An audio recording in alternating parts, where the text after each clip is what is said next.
Hello friends, followers and channel members, welcome to another video here in Microsoft Flight Simulator, and in today's video I'm going to be talking about how we can make GSX Ground Services Extreme even better. Now, at its release a few weeks ago, the hype and expectation of this product was off the scale, understandably so as well. GSX has been around for Microsoft Flight Simulator and X-Plane for a while now, and it has done good things, but bringing it into Microsoft Flight Simulator at what we were expecting years later with the technological improvements, sadly left many, including myself, with a kind of disappointed feel. A clunky user interface, passengers walking in midair, trucks just driving through aircrafts and of course each other. Not what you want to see from a program that is supposed to increase the immersion and realism, when in fact it did the exact opposite in some cases. When you add to that sometimes the program just doesn't even bother launching at all for no reason whatsoever, then yep, you can understand why all of the hundreds and thousands of customers that have purchased GSX on launch have been left with a bitter taste in their mouth. However, just to balance things out, let's have a look at some of the positives that GSX has brought us. The liveries for all the pushback trucks, the catering vehicles, refueling trucks, things like that really are top notch, and they indeed do help add to the immersion. There are literally dozens and dozens of them, and they cover the entire world. I do think some of them, however, need to be revisited by FS Dream Team. For example, Service Air, they no longer exist, so why are they still in the program? That's clearly something that has just been ported over from FSX. But yep, all the deliveries, and when you throw into that the voice packs as well that they use. If you're in Germany, the ground crew, they'll have a German accent. If you are in America, of course, American accent, and you get the idea. But yep, really good things. The other thing which is amazing is the pushback that it does. I have used GSX now quite a lot on stream and offline, and every time that it pushes me back, it gets me nailed on the taxiway, and I haven't had to do anything to try and edit the files or anything. It's always worked straight out of the box for me, that. So they are big plus points for the program. But that's not quite enough, is it? We want the realism that we expect to see with passengers and everything working as it should, without vehicles driving into things and without passengers walking in midair. Now, one of the things that GSX does have going for it is that every parking space is fully customizable, so you can go in and edit all of these things. However, it's not straightforward and it does require a bit of work. This is where the flight sim community is phenomenal. It has been like this for many years, but the flight sim community since Microsoft Flight Simulator was released has gone even further. We've already seen the amount of freeware aircraft that are available, freeware scenery. Without going in and naming some, there are literally thousands of free downloads available on sites like flightsim.to. And it's these hardworking people that are probably going to help save GSX. Let's have a look at this. We are at Pyrogy's recently released Belfast Airport Stand 1-4, as you can clearly see here, and I've just gone in and basically told GSX to start the boarding process. So here we go, a few passengers coming out of the bus, and we've got a tug vehicle also parked in, well, definitely the wrong place because he's in the middle of a few things. But what should happen here, we can see the passengers being brought by a bus. They shouldn't be brought by a bus at all. They should actually walk along the marked walkways, as we can see, and come out of the terminal building just here.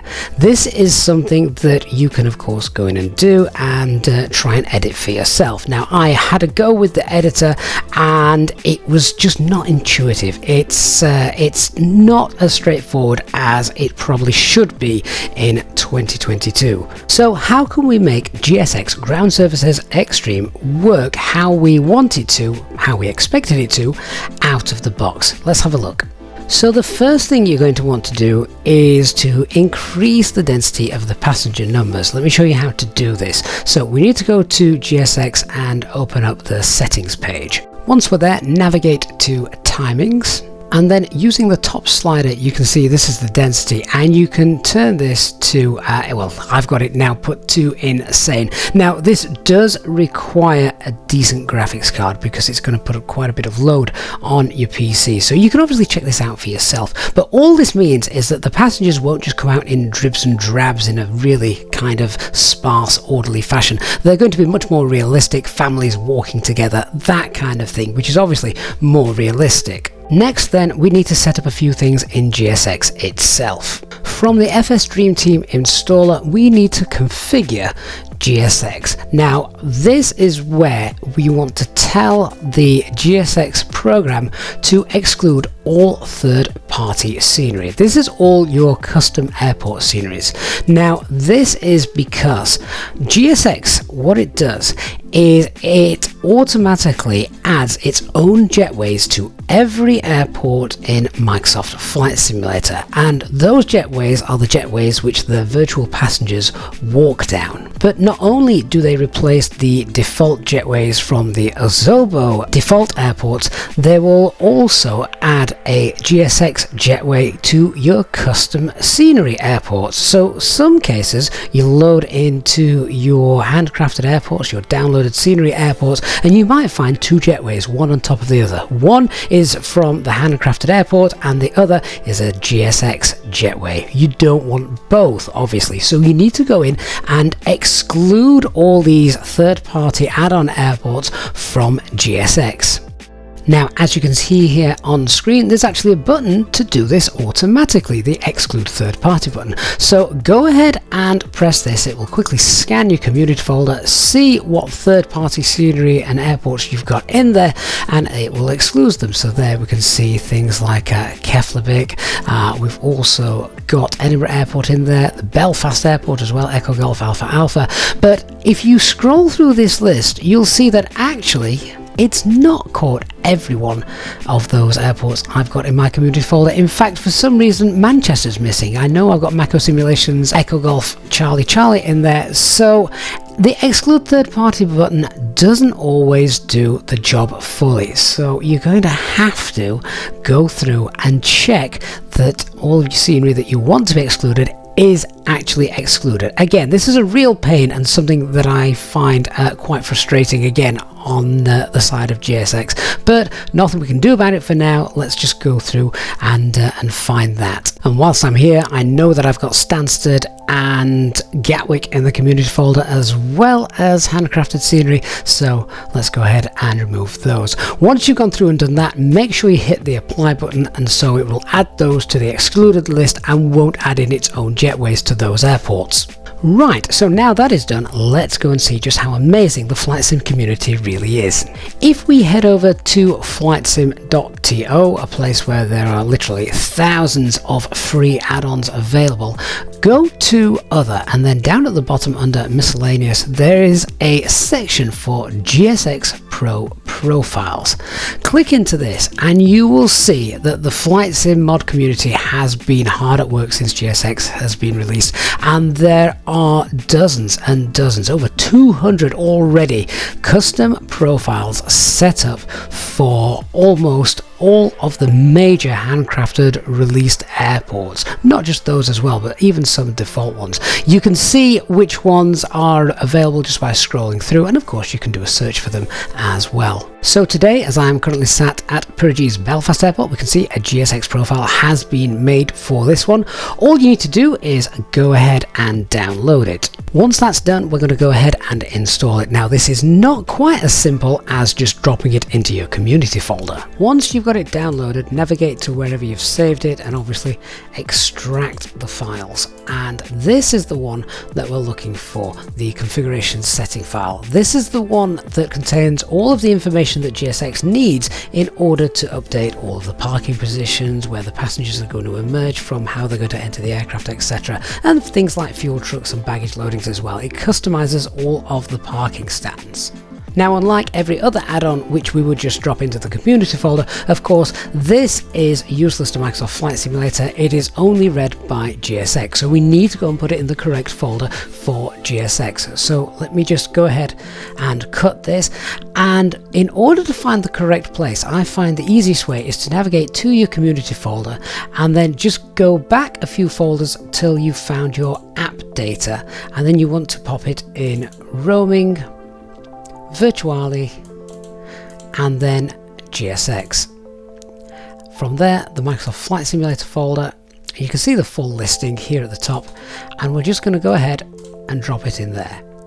So now we've got the folder in the correct place, but there's still one more step we need to undertake. We need to go ahead, open this up, and check that this first line here matches where you have your Belfast Scenery Airport installed. So as we can see here, this is showing that it's on the F drive, Microsoft Flight Simulator Community, etc. That isn't correct for me. My actual simulator isn't installed on F drive, it's installed on the C drive. So I'm going to have to go ahead and make sure that this is linked exactly to where it needs to be. Now that can actually be a little bit complicated, but there's a very easy way to see exactly what path needs to be on this line just here.